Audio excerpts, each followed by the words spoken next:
4, जिसमें से हमने 2 क्वेश्चन किए थे।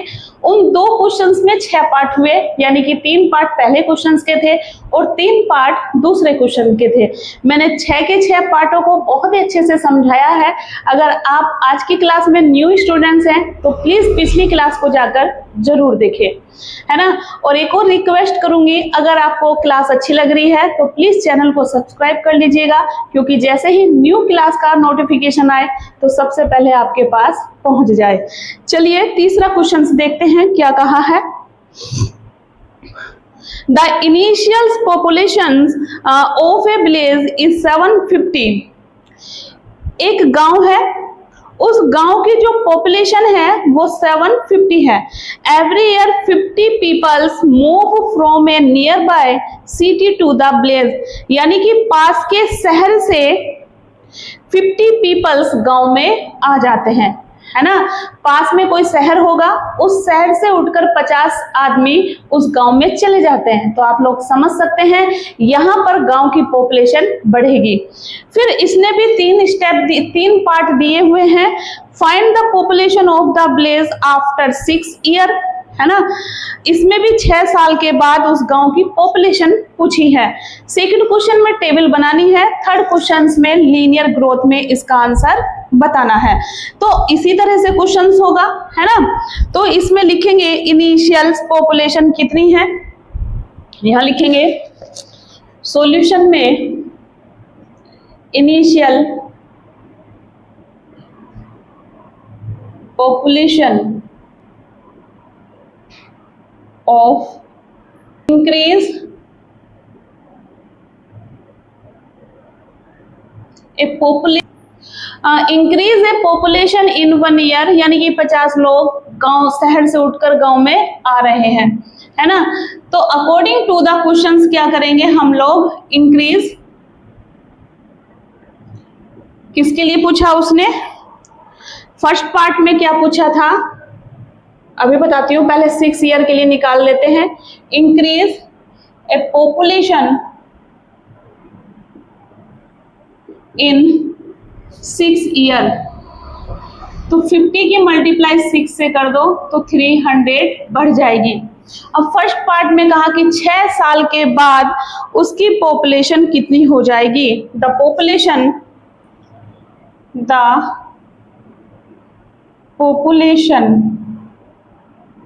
of the village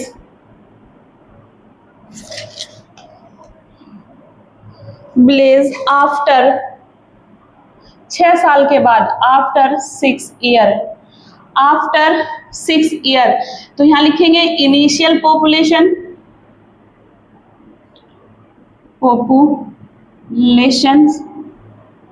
in village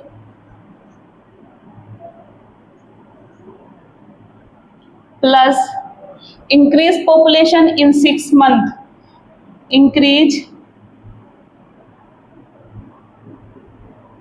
population 6 year की। तो इनिशियल पॉपुलेशन कितनी थी 750 और 6 साल में कितनी हो जाएगी 300, तो ये हो जाएगा 1050। गांव में कितने लोग आ जाएंगे 1060, है ना, 1050। आई होप आपकी समझ में इतने आ गई होगी। 6 साल के बाद उस गांव की पॉपुलेशन इतनी हो जाएगी। ध्यान से समझिएगा, फिर से समझिएगा। एक गांव है, उस गांव की जो पॉपुलेशन है 750 है, 750 लोग उस गांव के अंदर रहते हैं, लेकिन पास के ही शहर से 50 लोग और गांव में चले जाते हैं। तो 6 साल के बाद उस गांव की पॉपुलेशन कितनी हो जाएगी। तो इंक्रीज कितने हो रहे हैं 50 बन रहे हैं ना, 1 ईयर में 50 लोग बढ़ रहे हैं, तो 6 साल में कितने बढ़ जाएंगे, 50 की मल्टीप्लाई 6 से करेंगे 300 बढ़ जाएंगे। अब इसने पूछा कि 6 साल के बाद कितनी पॉपुलेशन हो जाएगी उस विलेज की, तो आप जो इनिशियल हमारे पास दी हुई वैल्यू है उसमें 300 हमें ऐड कर देनी है, तो आ जाएगा आपके पास 1050। आई बात समझ में, इतनी पॉपुलेशन बढ़ जाएगी। चलिए सेकंड क्वेश्चन करते हैं, इसे नोट डाउन कर लीजिए।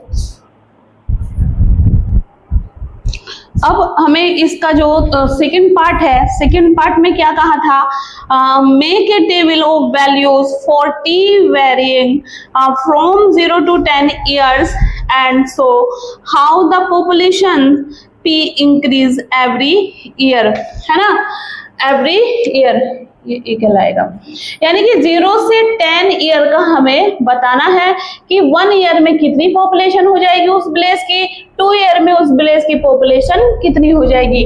तो यहाँ लिखेंगे 0, 1, 2, 3, 4, 5, 6, 7, 8, 9, 10। अगर हम बात करते हैं 0 ईयर में कितनी होगी, तो 0 ईयर में रहती है कांस्टेंट, कितनी रहेगी कांस्टेंट, कितनी वैल्यू थी 750। 1 ईयर में कितनी इंक्रीज हो रही है आप लोग जानते हैं 50, हर मंथ में 50 पीपल्स आ जाते हैं, तो 50 पीपल्स इसमें ऐड करेंगे तो आएगा 800, फिर 50 पीपल्स ऐड करेंगे तो 850, फिर 900, फिर 950, फिर 1000, 1000, फिर 1050, फिर 1100, है ना, फिर 11 आ जाएगा यहाँ 50, फिर 11 आ जाएगा 1200, फिर आ जाएगा 1250। इतनी पॉपुलेशन यानी कि 1250 पीपल्स 10 महीने के अंदर 10 ईयर के अंदर उस विलेज के अंदर आ जाएंगे। आई बात समझ में, है ना। बस सेकंड में हमें टी ही बताना था, ये टेबल ही बतानी थी जिसमें टी को ईयर से डिनोट किया, पॉपुलेशन को पी से डिनोट किया। ठीक है, आई बात समझ में। इतनी पीपल्स उस विलेज की बढ़ रही है। अब है थर्ड पार्ट में क्या कहा है, find an expression that relates P and T and explain why represent linear growth, यानी कि इस आंसर को पी और टी के फॉर्म को लेकर चलना है और रिप्रेजेंट लीनियर ग्रोथ में हमें इसका आंसर बताना है। ठीक है, तो चलिए रिक्वायर्ड एक्सप्रेशन में क्या आएगा, p इज इक्वल टू 750, ये कांस्टेंट है, यानी कि हर ईयर में इतनी, जो एक गांव की जो पॉपुलेशन है वो 750 है और हर ईयर में 50 पीपल्स उस विलेज में आ रहे हैं, और टी क्या है, नंबर ऑफ ईयर है। तो लीनियर एक्सप्रेशन में हमें बताएंगे 50 इंटू टी, तो 750 प्लस 50t हो जाएगा हमारा लीनियर ग्रोथ में आंसर। और ये लाइन हमें हर क्वेश्चंस में लिखनी है, as population is increase at a constant rate is 50 peoples per year, so it represent linear growth. आई बात समझ में। तो तीसरा क्वेश्चंस भी आपका हो गया है समाप्त। अब हम क्वेश्चंस नंबर करेंगे 4। आई होप आपके समझ में आ रहा है, अगर आ रहा है तो प्लीज लाइक कर दीजिएगा, शेयर कीजिएगा और सब्सक्राइब कर लीजिएगा नेक्स्ट नोटिफिकेशन के लिए। ठीक है, चलिए नोट डाउन कर लीजिएगा। नेक्स्ट देखते हैं,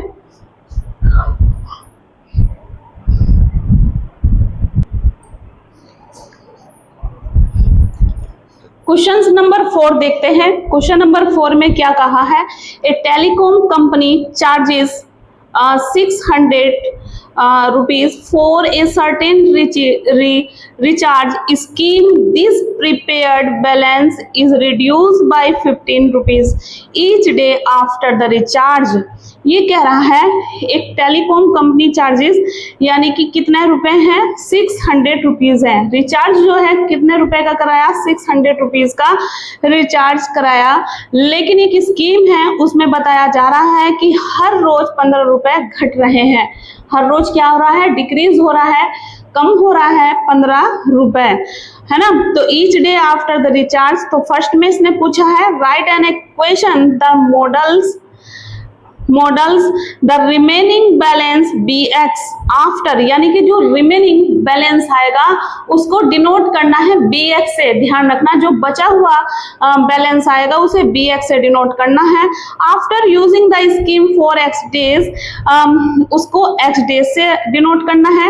explain why it represent linear decay, यानी कि इस बार जो थर्ड क्वेश्चन होता था वो उसने फर्स्ट में रख दिया और जो सेकंड क्वेश्चन में टेबल बनाते थे उसको उसने थर्ड में रख दिया है। सेकंड अपनी जगह पर, थर्ड वाला सेकंड जगह पर आ गया है। ठीक, तो write an equations the models the remaining balance bx में दिखाना है। तो सबसे पहले लिखेंगे इनिशियल बैलेंस। यहाँ देखिए इनिशियल बैलेंस कितना है, 600 रुपीज है। Value decrease in one day में कितनी हो जाएगी, 50 रुपीज जो है हर दिन घट रहे हैं।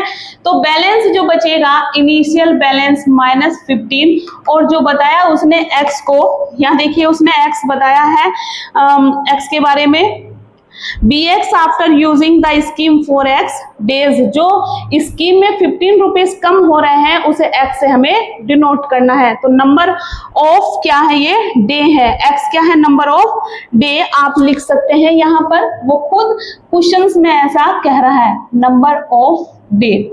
ठीक, तो 600 इनिशियल बैलेंस था, माइनस करेंगे यानी कि डिक्रीज हो रहा था हमारे पास वन डे का कितना, जब वन डे का 15 रुपीज है तो 15 दिन का कितना हो जाएगा 15x।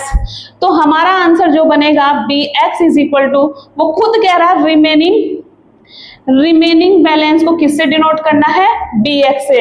तो 600 माइनस 15x आंसर आ जाएगा।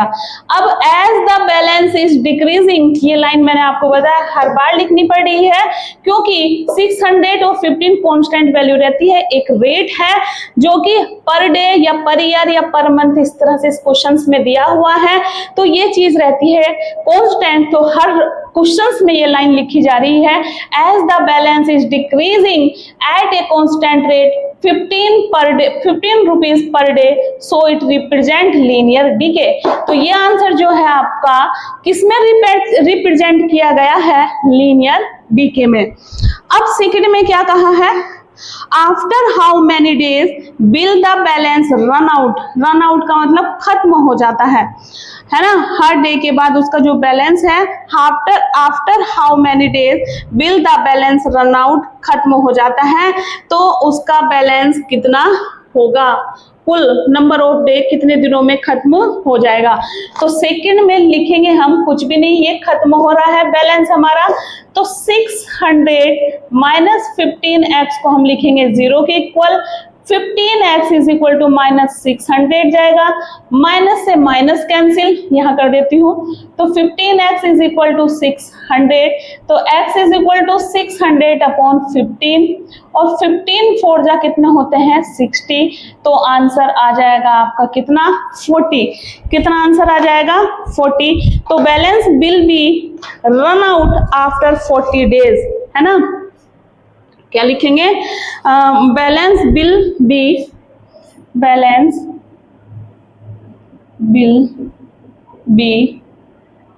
रन आउट आफ्टर 40 डेज, है ना। निकाल दे 40 दिनों के बाद, है ना, 40 दिन के बाद उसका बैलेंस जो है बिल्कुल खत्म हो जाएगा। ठीक है, चलिए थर्ड क्वेश्चन और देखते हैं, थर्ड पार्ट इसका। थर्ड पार्ट में क्या कहा है आप इसको नोट डाउन कर सकते हैं। देखिए इसमें क्या कहा है इसने, फोर्थ का third part, make a table of values for x varying from 1 to 10 days का हमें फाइंड करनी है टेबल में, and so how the balance bx reduce with time, है ना। तो नंबर ऑफ डे तो x है, यहाँ क्या लिखेंगे, नंबर ऑफ डे x है, और रिमेनिंग बैलेंस, रिमेनिंग कितना आ रहा है, रिमेनिंग, है ना, रिमेनिंग चार्जेस किसको डिनोट कर रहे हैं, bx से, है ना। तो इसने जीरो बैलेंस के लिए नहीं निकाला इस बार, 1 डे से स्टार्ट किया है, कितने से किया है, 1 डे से स्टार्ट किया है। कितने रुपए कम हो रहे हैं हर डे में, 15 रुपए से कम हो रहा है। 1 2 3 4 5 6 7 8 9 10, कितने रुपीस थे भाई, 600 रुपए थे शायद उसके, है ना, 600 रुपीज हैं। तो 600 में से वो जीरो बैलेंस का है, इसमें फिर हम 50 कम करेंगे तो 585 आ जाएगा। कितना आएगा 585, फिर 585 में से 15 कम करेंगे, है ना, तो कितना आ जाएगा आपका 570 आ जाएगा। फिर 570 में से फिर 15 कम करेंगे तो कितना आ जाएगा 5 5 5 आएगा, 5 5 5, फिर इसमें 15 कम कर दो, है ना, 15 कम कर दो तो ये आ जाएगा आपका 40।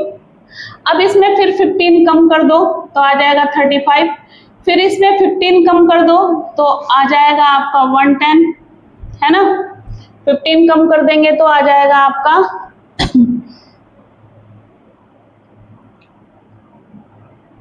ठीक है। अब इसमें 15 कम करेंगे, 510 में से फिर 15 कम करेंगे तो कितना आ जाएगा आपका 495, 495, 495 में से फिर 15 कम करो, है ना, तो 480 आ जाएगा, और 480 में से फिर आप 15 कम करो तो आ जाएगा आपका 465, और 465 में से फिर 15 कम करो तो आ जाएगा 450। कितना आ जाएगा 450 हमारा बनेगा।